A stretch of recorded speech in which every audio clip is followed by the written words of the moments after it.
Your baby is on their back.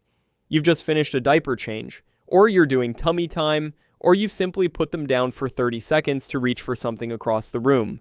And in one fluid, deliberate motion, smoother than anything else their body has managed so far, they reach down, grab their own foot with both hands, drag it toward their face, and start gnawing on it with the focused intensity of someone who has somewhere very important to be. Both feet if the mood strikes. You laugh. You take a photo. You send it to at least 4 people. Everyone responds with the same thing, some version of they found their feet. Cute. Harmless. One of those things babies just do, like staring at ceiling fans and sneezing twice in a row.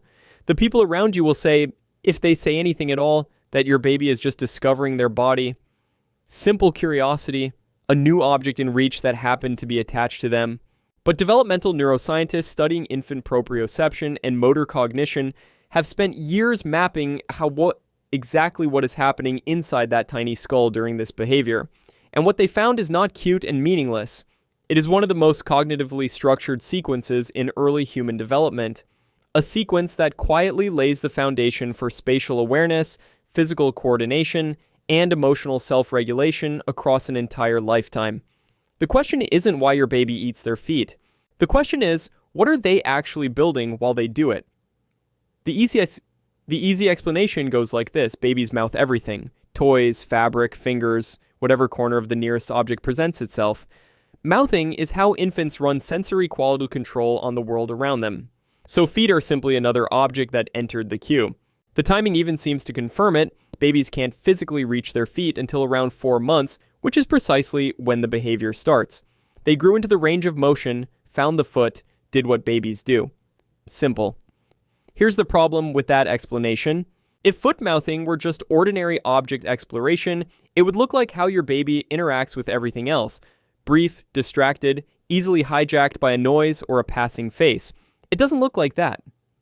Researchers observing this behavior in controlled settings noted that infants engaging in foot-to-mouth contact show a quality of sustained, repetitive, focused engagement that is categorically different from how the same infant handles a toy. They are not just mouthing.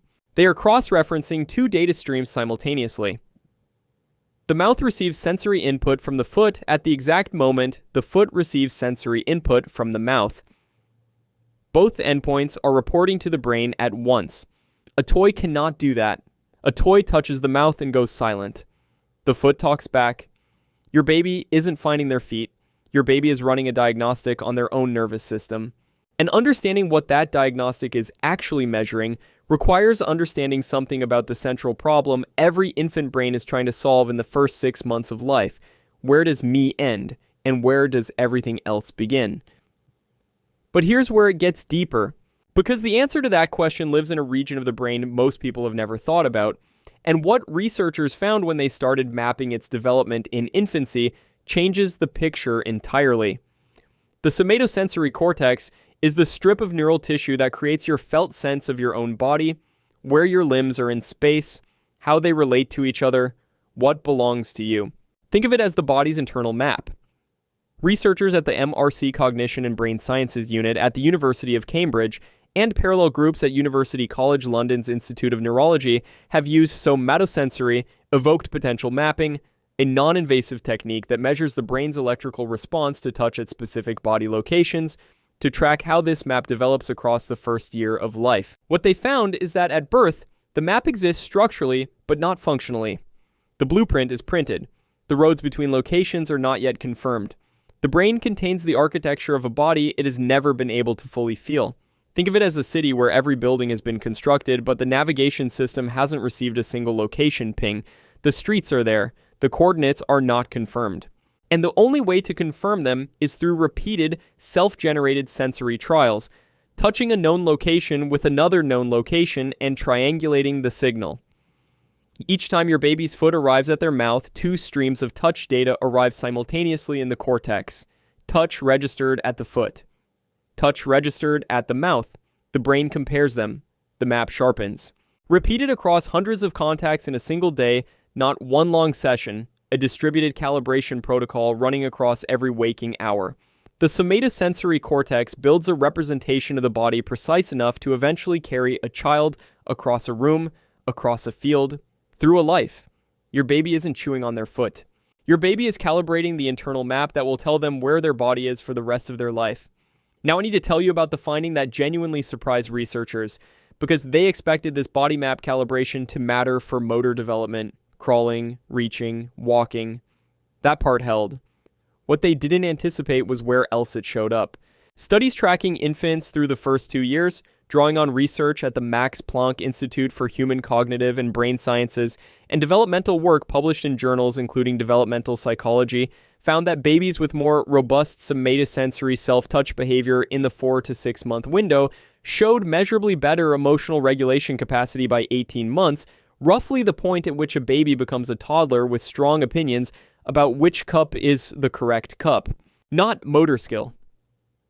Emotional regulation, the ability to tolerate frustration, to recover from distress without external intervention, to self-settle after a spike of feeling. This seems counterintuitive until you follow the logic.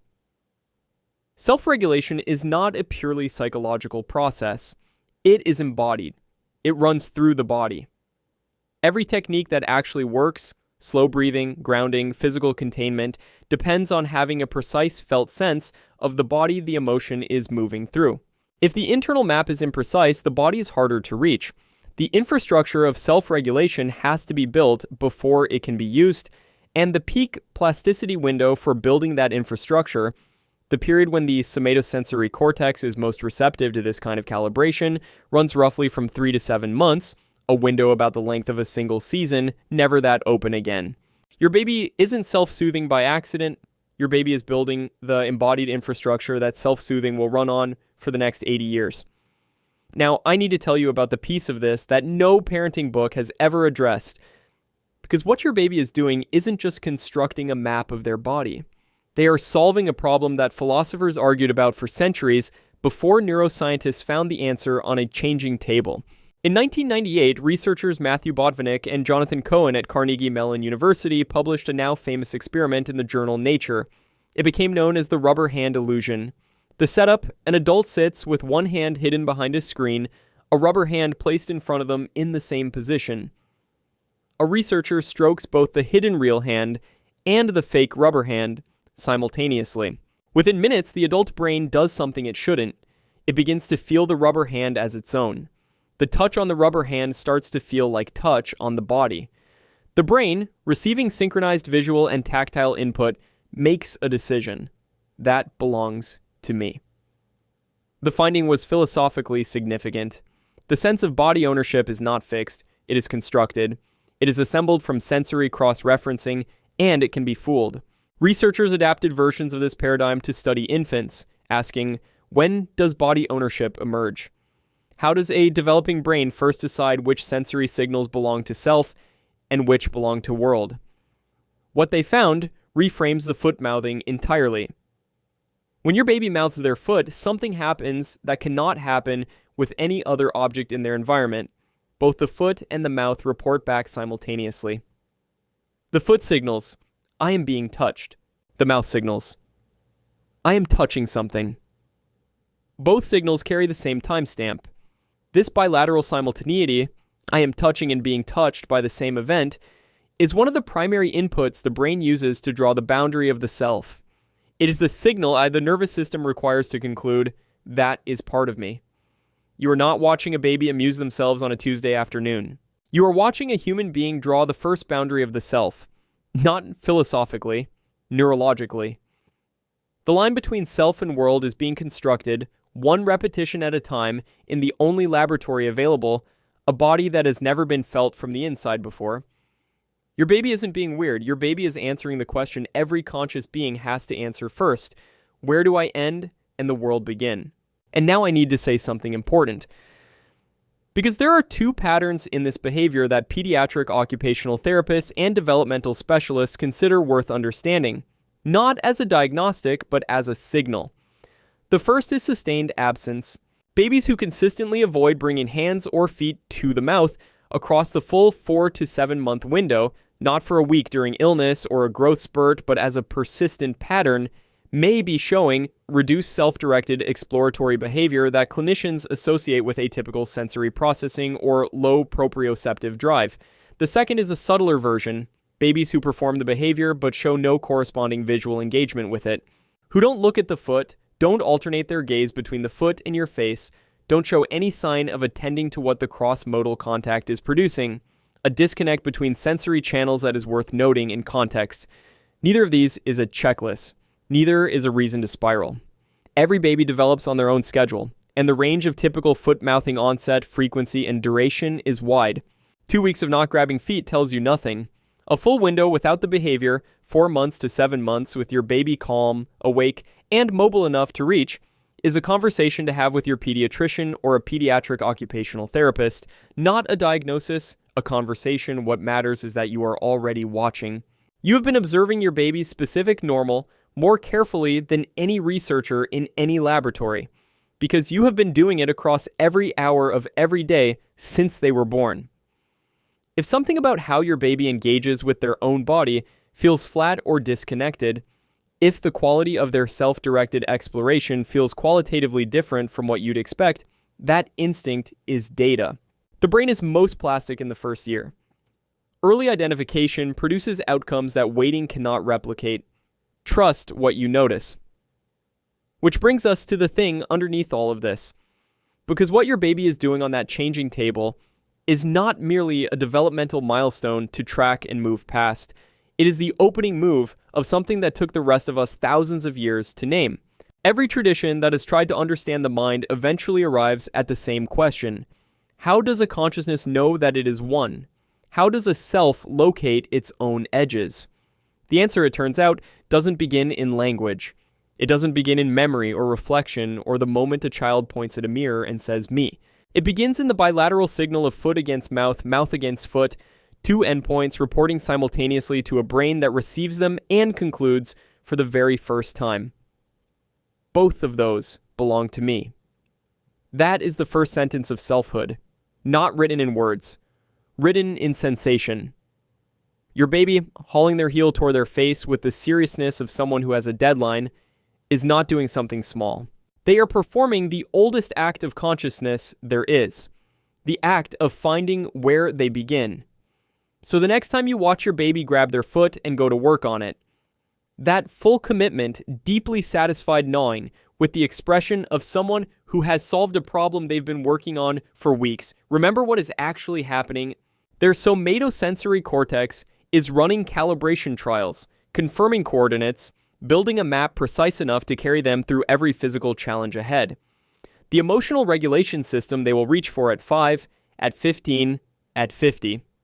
Its foundation is being poured right now in the repeated signal of foot against mouth across hundreds of quiet contacts in a single afternoon. And at the root of all of it, a mind is drawing its first boundary, deciding where the self ends and the world begins, doing it methodically, doing it with complete focus, doing it with their foot in their mouth. If your baby has done this or is doing it right now, drop a comment below. Tell me how old they were when it started. Tell me whether they had a clear favorite foot or whether they committed equally to both. Because it turns out that asymmetry matters developmentally, and the research on it deserves its own video.